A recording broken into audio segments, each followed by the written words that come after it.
অ্যালগরিদমটা তাই তো। আচ্ছা, জি জি করলো নেন, এটা হচ্ছে শিশু বিন্দুর সময় ভাঁজযুক্ত সংযুক্ত লেখক।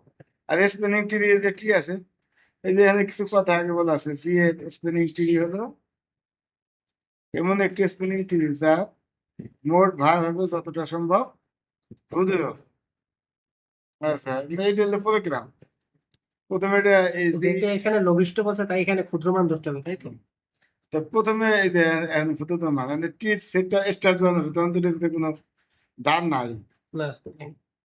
সেটা দেখছি আমরা ফাঁকা আছে। ওই যে স্টার্ট দিয়ে, ওই যে প্রোগ্রাম স্টার্ট দিয়ে দেখো না, জি স্যার। এখন দেখছি এই যে ই মানে এস, ই দ্বারা কি বলছে দা, ই দ্বারা এস বুঝাইছে এস। দেখছি সর্বাপেক্ষা কম ভাঁজ যুক্ত, কম ভাঁজ যুক্ত মানে কিন্তু আগেই বুঝেছি। ওই প্রত্যেকটা ধারের জন্য একটা লেভেল নাম্বার, 0 1 2 3 4 5 6, অথবা 0 1 2 3 4, তাহলে এর মধ্যে সবচেয়ে কম সংখ্যা যে লেভেল নাম্বার যেটা কম দিছি সেটা যদি ওয়ান দিয়ে শুরু করি, কিন্তু ওয়ান সর্বাপেক্ষা কম ভাঁজযুক্ত সি এর কোনো ধার।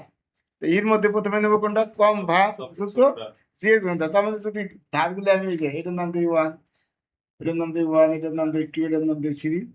আর দেখো তো এইটা দিয়ে বুঝতে হবে আসলে মনে হতো এটা তো টিভি, ওয়ান টু, এটা মনে করো থ্রি। তাহলে প্রথমে নেবো যে ওয়ান যুক্ত যে এই ধারটা দিচ্ছি, এটাই বলছি ই মানে এস, এস মানে ধার।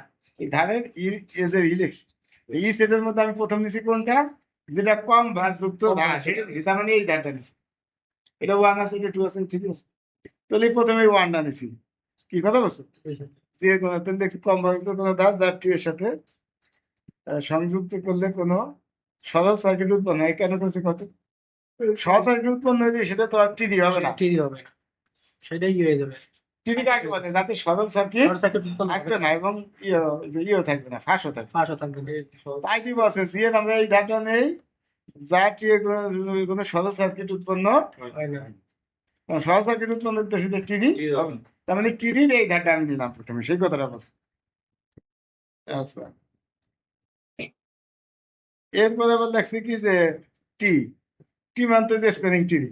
জি স্যার। এবার টিডি সমান সমান হবে কত, ই যুক্ত, যুক্ত টি। না ই যুক্ত টি।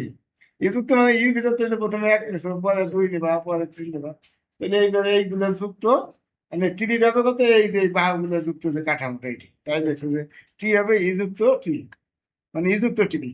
মানে সবগুলো যদি হ্যাঁ হ্যাঁ, সংযোগ স্থান তাই এরকম। দেখছি।